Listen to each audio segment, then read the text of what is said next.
on interdisciplinary work with focusing on biodiversity then. And I use this kind of, I guess you've seen before, this elephant where a number of scientists look at and come to different conclusions what it is for kind of a creature. As you know, they are blindfolded, but I would say as generally scientists are not blindfolded, but still come to very different conclusion what a kind of creature they're working with when they're not cooperating. So that is the blindfolds are not needed when illustrate how we kind of miss to see each other competences.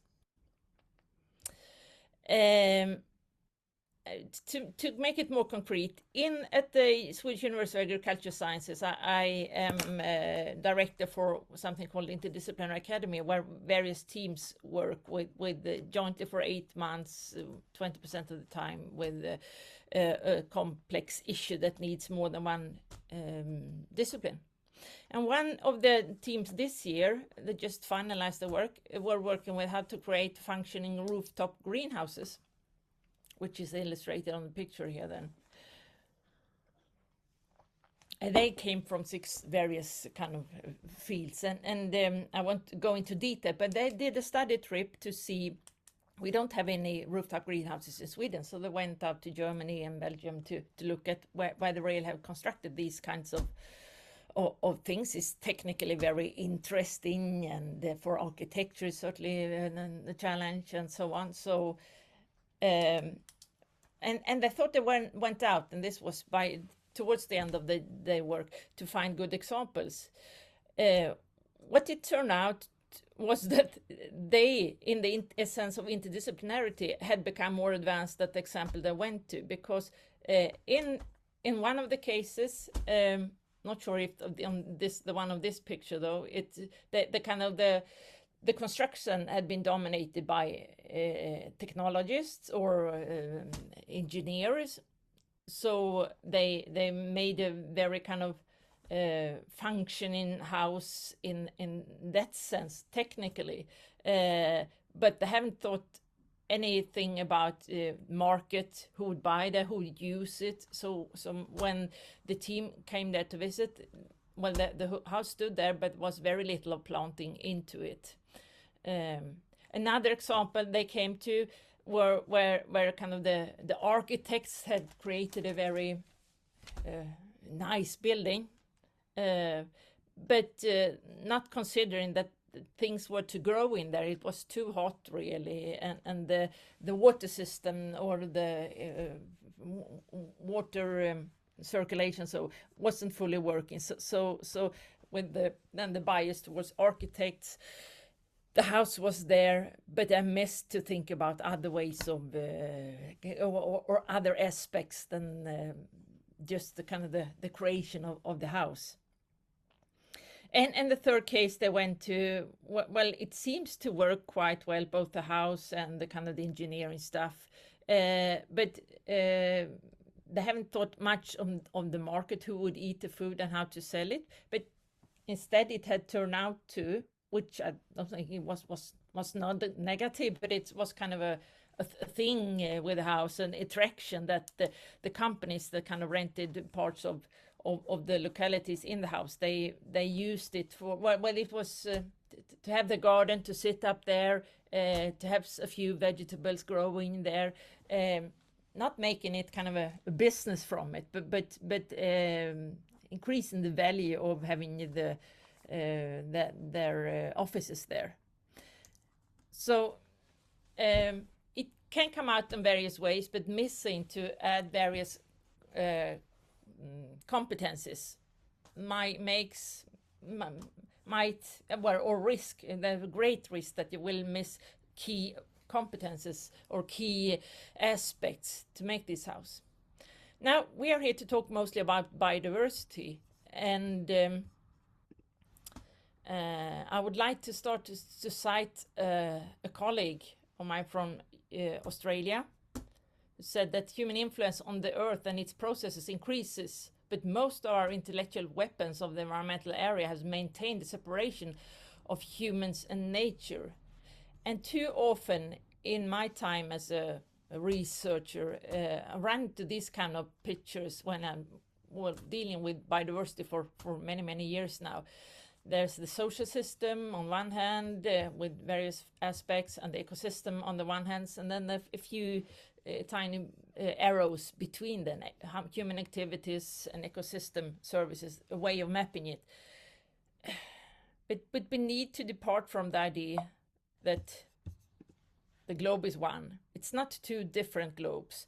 And in order to solve the challenging issues that are around, and not the least for biodiversity, we need to think of it not as two separate systems, but one system, or one arena, or one holistic perspective on these issues. And we need, therefore, to integrate the various knowledges we have to work with it. So that's a point of departure I have. And I'm also very fond of the donut model that Kate Raworth has drawing, a safe and just planet for humanity, where kind of based on Rockström and others' planetary boundaries here in the outskirts, what we must not kind of overshoot, where loss of biodiversity is one, but also air pollution, climate change, and so on. We must not go under or fall short of the social foundation of humanity and human society, which is about food provision, health, water, freedom of speech, political voice, housing, gender equality, social equity, and so on. So we need to balance between these two dimensions to find a safe and just space for humanity. Just focusing on one of these kind of the inner words or the outer words will not bring about a sustainable future, or then we're not going to be sustainable in all senses. So I will say something about attraction and the challenge with interdisciplinary research, and then go into some practical details, so to speak. And I'd start with attractions, because there will be a number of challenges, and that was also where we started with this word cloud. And the illustration here is from Hagmarksmistra, my kind of main first experience of interdisciplinarity, or multidisciplinarity at least, as a postdoc, where I worked together with a number of ecologists. There were animal husbandry scientists, some economists, I guess that was historians. And surely it was intellectually stimulating in a broad sense to learn to know about much more than just my own discipline, and also see how they can come together. And also that we interacted with stakeholders, so it was a satisfying feeling to see that we produced applicable knowledge that also could make change and could help to preserve or manage the disseminated grasslands, which also then gave a broader network inside academia, but also outside, that has been fruitful for my own career, so to speak, and surely enhanced interesting career options as I myself see it. I mean, that's kind of who you want to impress on, but it's not so that working interdisciplinary necessarily diminishes it, but it might open other views than just the disciplinary career, so to speak. And the illustration here I like very much, because in order to maintain the disseminated grasslands of Sweden, we need not just to know about the flowers and the bumblebees, and the birds and the wetlands, or not just even about the cows grazing them, but we also need to know the kind of the system where the lands are used, the farm businesses. We need to know about the recreation, other aspects that we need to include in when we look at the disseminated grasslands and the future. We need to take into consideration the kind of not just the grasslands, but also the fields, the crop fields and the forest. And surely we need to take into account the urban. You see the city in the horizon, because that's where the most of the taxpayer sits, and they also could go out for after recreation, and also are voting for more or less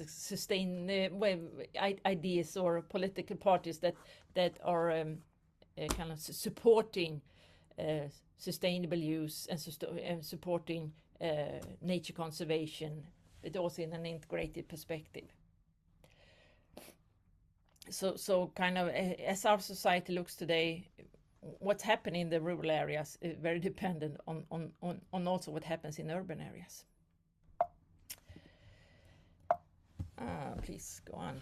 But there are a number of challenges, and we'll come back to many of these, and some of these you already mentioned in the word cloud. It's about culture divides, language divides, divide between qualitative and quantitative methods, and also divides or various perspectives of very fundamental questions. What is science? What is knowledge?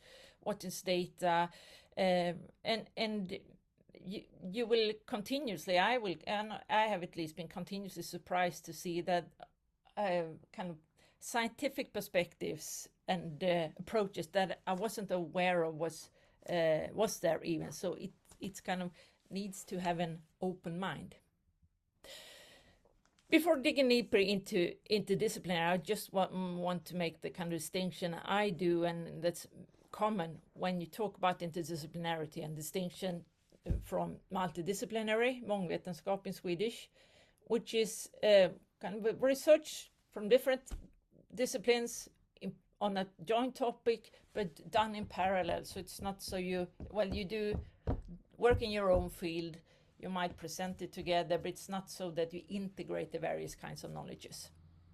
Transdisciplinary, at the bottom here, is working with the knowledge domains outside academia, working together with stakeholders, with practitioners, often demanding interdisciplinarity. But that is not what the topic for today, because that's kind of a huge topic in itself. So I think there's a point to focus on interdisciplinarity, the middle here, tvärvetenskap, which then means combining research from different disciplines into one activity. And I will explain further what I mean by that. But it's kind of the added value that comes from integrating and synthesizing together the various kinds of knowledges that is produced within a project or on one topic. So it's not just 1 + 1, but it's 1 + 1 gets more than 2. I would like to stress, and this is kind of because it's sometimes heard that interdisciplinary is kind of something you can do easily, and that you can it's taken very lightly, and it's more light knowledge, or more light knowledge is or you don't need to have the depth to work in other disciplines. And I would like to stress that interdisciplinarity is fundamentally about depth in scientific knowledge. So this is not instead of depth on scientific knowledge. Instead, it's about how to combine deep scientific knowledge from various research fields together with other fields, and I think that needs to kind of be stressed, that this is not to compromise the depth we have. And in a knowledge society, when we get more and more specialized in our own disciplines, that is not the problem per se, but the challenge we have is then to how to bring us together, that we need to discuss. And having said that, I would like to illustrate it with this figure that I kind of developed through decades, I should say, of working with biodiversity related projects and programs as a qualitative social scientist in biodiversity or biologically or ecologically dominated research groups. So this is kind of the gradient I have drawn from my perspective. And it could be applied to other scientists or other fields where there's dominating science that you kind of enter to. But I think this is for the issue today. It's and I've tried it on other and it seems that's quite an agreement that this experience by others. So here comes the obliviousness that I started with. on kind of the very right or left, or to the pale side, that there are still some that are oblivious that even though it's about humans and human society, ecologist doesn't even recognize that it concerns humans. Saying, for example, that we work with what tragedy of commons is what we biologists talk about. Well, the tragedy of commons from Hardin, that's very much, it's about people. It's not at all, I would say, about biology. So that is still heard a lot, I would say. Maybe you understand it's about people, and then the next step, but you don't know that there is social science humanities, SSH, social science humanities, addressing those issues.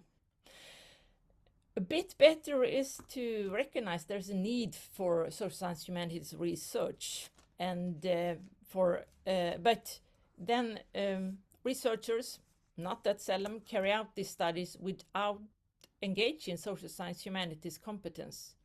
Kind of reasoning. So how could it be? We ask some questions, we look at some people, or I just have the gut feelings that this is how we communicate best, and we do some little kind of examples or exercises on that. Not good. A bit better is then, okay, we invite social science humanity competences, but this is what you do. In this box you should work.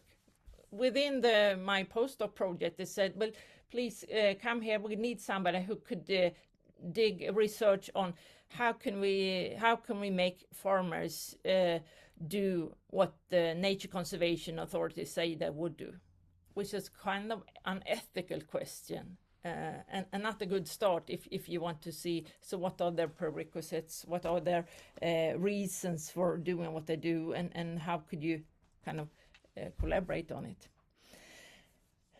Almost good but not perfect is involving social scientists, give them a bit of freedom, but keeping the hierarchy of perspectives and powers. So, okay, you're in here, we see you're important.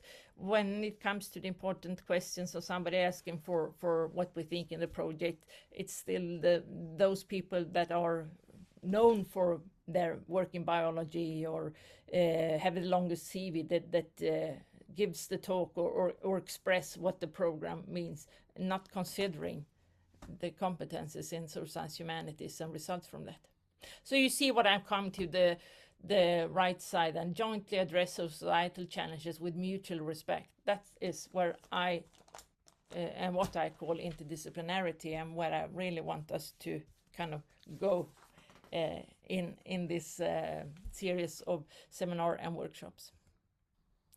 So to the practicalities then, I would say there are three core aspects for interdisciplinary work, or of interdisciplinary work. It's about people, it's about process, and very much it is about perspectives, which you also raise in the word cloud. When it comes to the personal level, I'm sorry to get a bit personal, but interdisciplinary is not for everyone, and I don't think it ever can be. And some researchers could do great work while kind of sitting in their very disciplinary environment. But I do think we need more of us to work interdisciplinary. I guess that's why you were here at the seminar. And I have highlighted some of the key concepts here at the top then. We need listening skills, and we need humbleness and respect. In academia, we're too good at kind of teaching or learning or training ourselves in argument, in disputing. We have defense of our ideas. We train much less in listening to others and listening to, and then this, what I call willingness to learn and to be challenged from other perspectives than our own. And that demands humbleness and respect to kind of recognize that my discipline doesn't kind of have to win, or it's not cannot cover it all, but I need to listen and see and understand there are other ways of framing what science is and what knowledge is.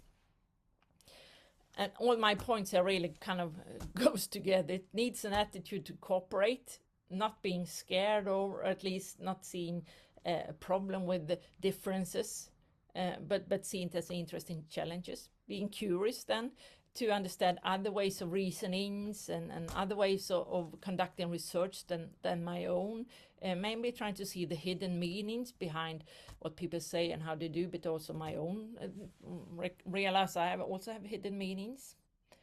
Patience surely takes time, as was also written in the cloud, because we come from various points of departure, and then it's also, I would say, kind of necessary to have an interest in real world problems and making an impact, because that's kind of a driving force for many in this field. When looking at the group level, I would first like to stress that interdisciplinary is about collaboration. I shouldn't say you never can do interdisciplinarity by yourself, but if you want to have depth in in knowledge, it most often demands that you collaborate with others, and then you come to the field with your own special knowledge, and that is kind of where the meeting is. Not that everyone kind of have the same little light knowledge, but it's a meeting between specialists that then can create something new kind of knowledge from those perspectives. But a bit relating back to the personal, what personality is, you need to create trust in the group. So you trust each other, not kind of defend or compete with who should be the main kind of contributor and setting the main frame for what we're doing.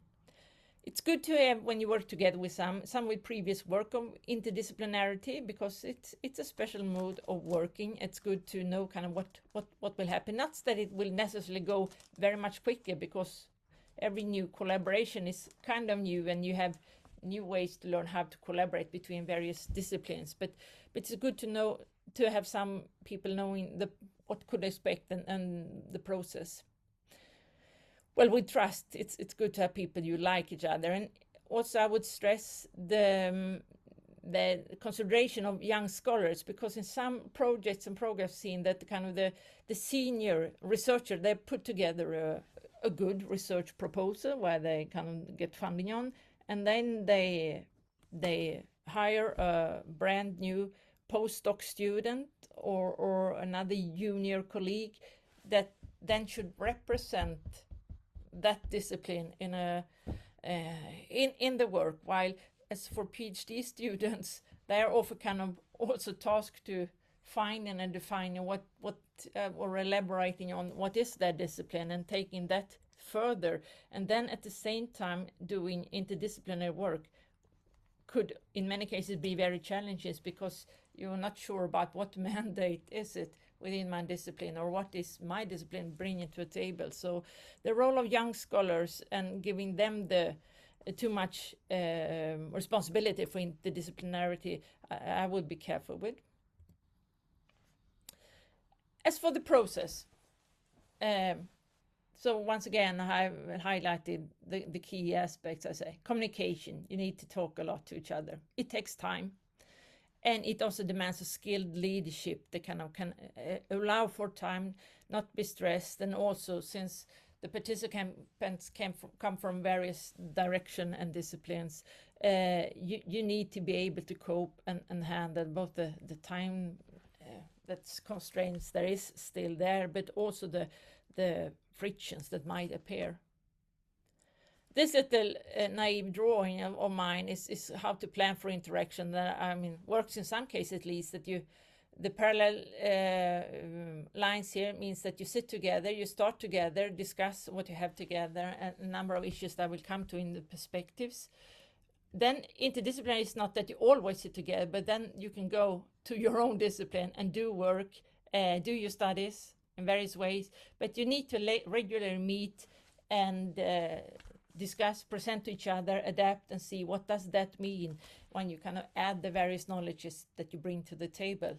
And you need to have an ending phase where you synthesize the various knowledges you have brought up, and also then the questions you hopefully had addressed already in the beginning or on the way, that that kind of make use of that you work together in the same with the same questions.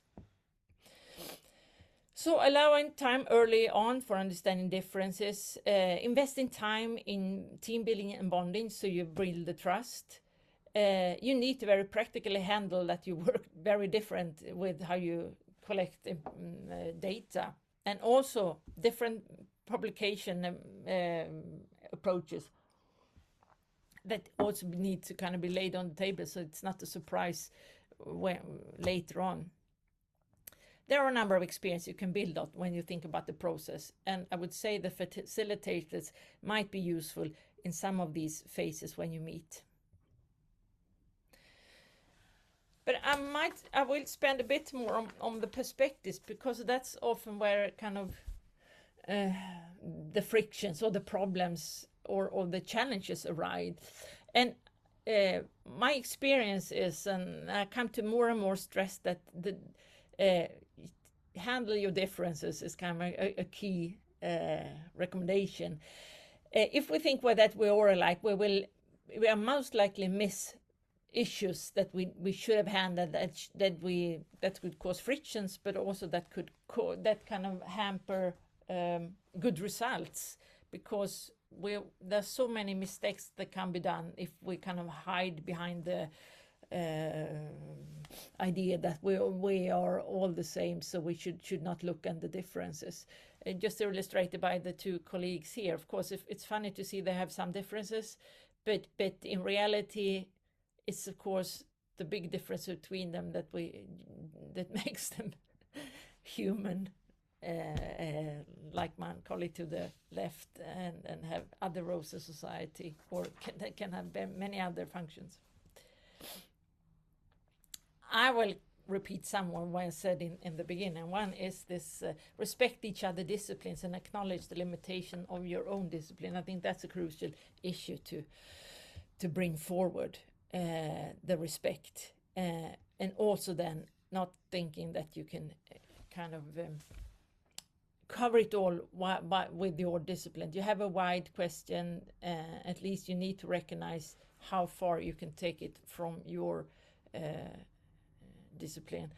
I had the privilege to be on the annual meeting for the Environment for Development. Alejandro, thank you for having me there last week. Very interesting. It's mainly environmental ecologists, environmental economists from economics from various parts of the world engaging in it. Very interesting work. Coming from another discipline and seeing this and listen to a number of talks, it was a bit teasing, but I didn't say it much. But it's the solution that also often was that okay, we need to answer this broad question, so we add another variable or have another coefficient or another dummy to take care of things. And I mean, the formula that was used in those within kind of disciplines of economics and according to those rules were interesting and it proved. But I was tempted to say, well, why don't you engage someone from other disciplines that also can give you a broader perspective? You don't need to be perfect by yourself, but some of these issues really could also be gained from collaborating with other ways of collecting knowledge and kind of giving a more rich description or coming closer to answering the broad question that really was raised. I say also recognize that there are different scientific cultures, and this is especially when it comes to biodiversity, I'd say, and many of these also climate change and many other ways, the core challenge of the divide between quantitative and qualitative methods, where a lot of kind of misunderstandings or frictions or taking for granted is around. I've been working 7.5 years in the scientific lead of the Intergovernmental Platform on Biodiversity Ecosystem Services, IPBES. And that's part of my kind of experience for also drawing the the gradient you saw before. In IPBES, there were defined a list and core indicators that were selected then for the work of IPBES and for the various assessment, and you see how it relates to H targets, which was the kind of the former targets for biodiversity, and the specific indicators, and all these came out, I should say, nicely in figures and tables. But what was also discussed, and I should maybe come a bit part of the way, and you'll see later on what I present, but how to capture what cannot be put easily measured or not at all measured, and how to capture those kinds of values that we also need to have in order to find and establish and get the acceptance for the transformative changes needed. And that's the illustration by this old man fishing. You cannot really put one value to it, and this is his values compared to other that might value it differently. And I like this illustration kind of quotes in how the quantitative qualitative divide could, or the differences of science perspectives in this. So the quantitative often, what's the answer to this question? While a lot of qualitative social sciences, humanities want to then go a bit backwards and say, why is that the question you're asking? And you see both of these then when you meet, you need to take them seriously and dig into them and not say, well, argue why one of or the other of these two kind of are more important, but you need to then take a step back and take time to discuss both these questions.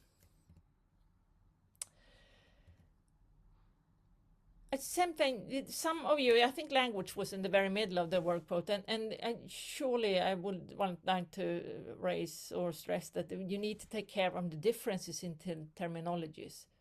And to give an example from an IPBES work that I was following, the assessment report on sustainable use of wild species, maybe the most interesting interdisciplinary exercise I've seen, with the expert group of about 50 experts sat down and discussed then, when they were kind of given this task, so how to frame what is wild, what is use, and what is sustainable use, because I mean, we all think we know what is the use of sustainable use of wild species, or what is wild species. It seems to be obvious, but doing an assessment and looking into, as they do on the literature on it, they need to find a definition of wild, which wasn't as easy when they kind of looked into it from various angles.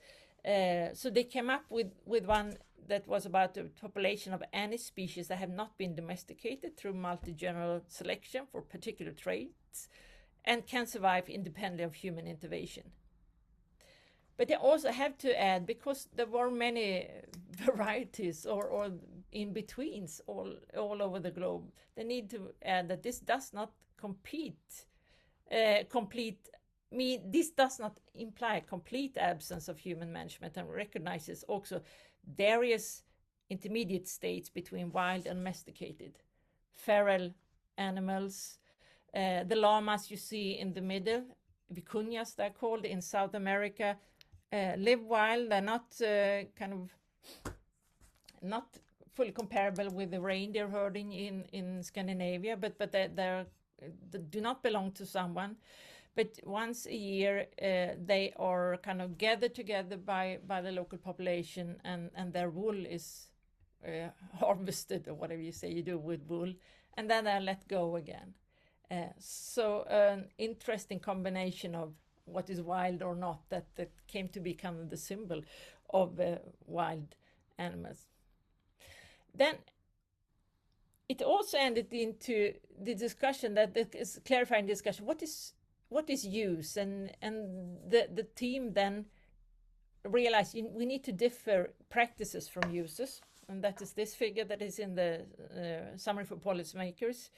So the practices is fishing, gathering, logging, and these are kind of what happens physically, and also non-extractive practices not really physically, but it's a practice like viewing, recognizing, having outdoor recreation without affecting. They needed to then differ these practices. What is the use of it? Because if you're going to find sustainable use, you kind of need to see maybe not going to the practices, but also engaging with the uses to make changes, or at least knowing what's connected to. Like there's feed, food, learning, building, rituals, but medicine, but also recreation. And this was very helpful then for the group then to kind of make those distinctions, which came out from this interdisciplinary process. Then what is sustainable use? Where the Convention on Biodiversity had an assessment, had a definition that was only considering ecology.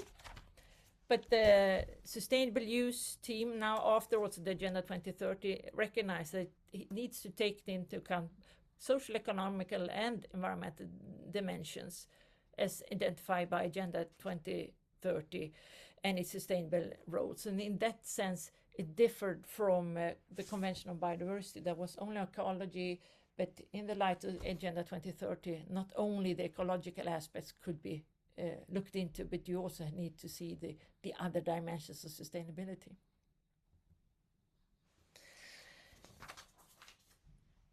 Leaving the IPBES assessment of sustainable use and still thinking about terms. In one of the research programs I'm engaged in, Biopath, we have at the very first meeting an exercise that with the glossary, after a number of presentations, Biopath is about finance and biodiversity, and finance and biodiversity, or finance and biologists have very seldom met in science. So there was a real need to see how do we understand different words, and do we understand each other, and what words do we need to educate ourselves in. So in the exercise, people were kind of encouraged to put up post-it papers with the words they have not understood, or that they found some tensions around, or that they heard but recognized that the understanding was different from their own. So this was kind of point of departure for then making a glossary. I mean, those easy quote one, that is ecosystem integrity, was very much related to the ecological field. It wasn't kind of so much an interdisciplinary problem.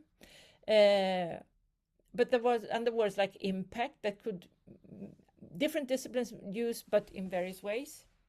And then there are other aspects like nature positive down here, that is certainly used a lot out there in real life, but it's a problematic term that needs to look more into. And that's kind of one way we handled and tried to handle the difference of words. Take care. Another point is strive for a framework where you meet.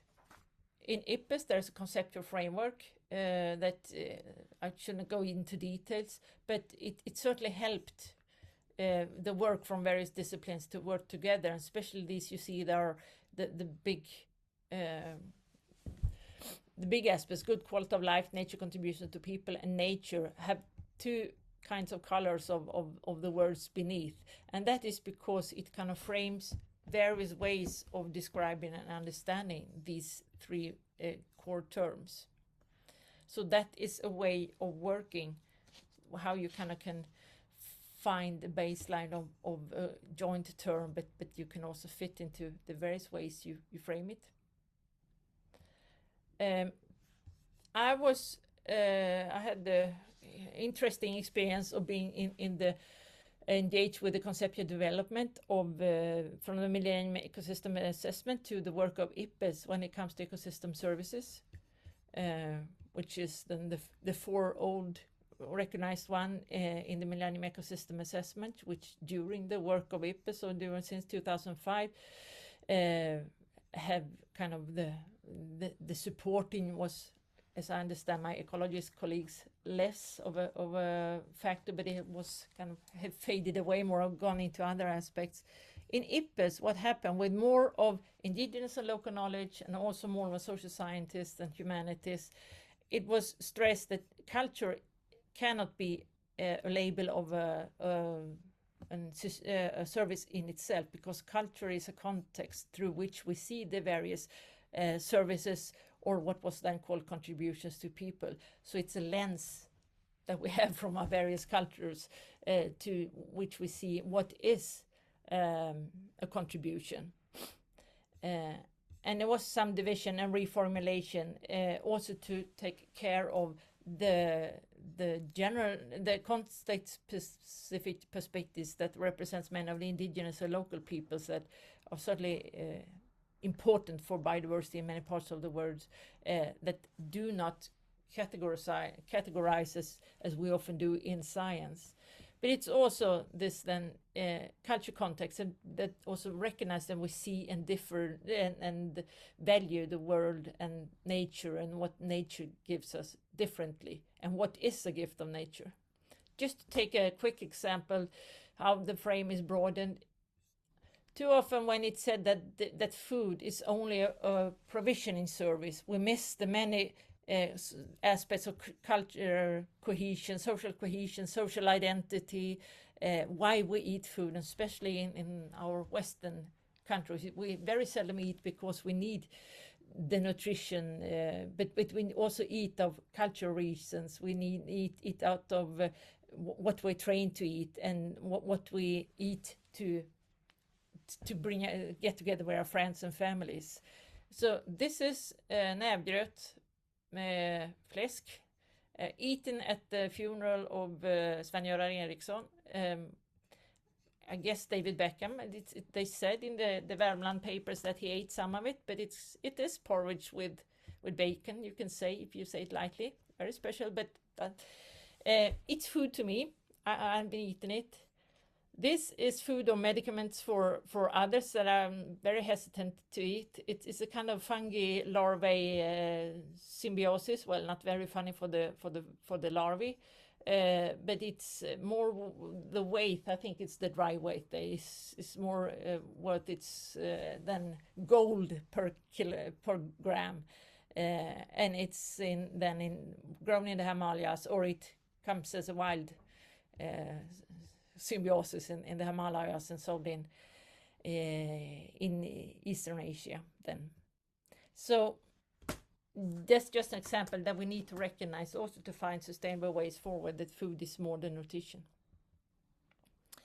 Just a few words, just bullets on frameworks and kind of summarize what I said. Find out where you can meet intellectually and on equal terms, which is important, and some possible arenas where kind of no discipline really owns its future, the scales, time or temporality, the practice, what we'll do, or the landscape as space where various interests and ideas meet and interacts.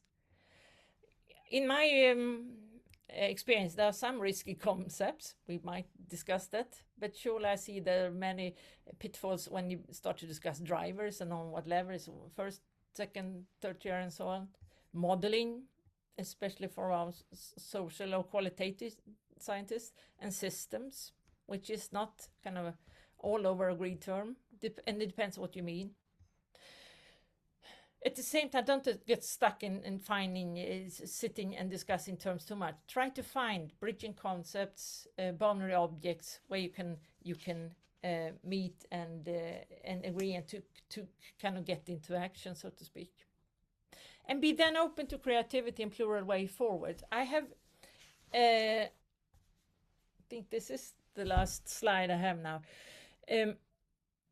taken from researchers in Lund, a publication that when they dissect what is interdisciplinarity, they talks about pluralism, which means that you might not have to fully kind of get in line, but you can use your various ontologies, various ways of thinking what is knowledge, in a joint way, putting it in a joint frame, for a constructive dialogue, which could be then of good political relevance.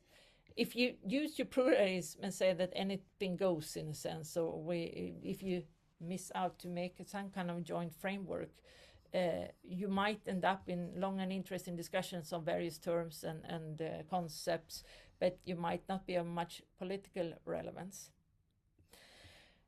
So the constructive dialogue, well, this is where the authors want to stress the kind of where the most meaningful way to go forward is. Unificationism, that is a more kind of objectivist way of thinking, that say we all need to go perfectly together, which surely risks what they call scientific imperialism, with one-dimensional decision-making, with a dominating field of science that kind of others have to adapt to, and then you lose out the various nuances and knowledges you get from various perspectives. This might lead to a unified framework that stakeholders find relevant, but there is a great risk also there that you miss out the various aspects and various perspectives that various scientists or scientific perspectives brings to the table. Well, that was the end of my talk, and I hope I've thrown out some ideas. I'm happy to discuss and take questions. I just want to add, and hope we can post these somewhere, there are resources for looking into more how to work interdisciplinary. Swedish University of Agricultural Sciences has a website with the way you can read more. Uppsala University has a center called Circus, also have resources or links to methods and ways of working together. And Lund University has its Pufendorf Center. I guess you from Lund knows about it. That is more for supporting interdisciplinary teams. So I haven't found any kind of open sources to how to work interdisciplinary on it, but it could still be interesting for you who want to find ways to working together. So thank you. Sorry if I was a bit longish.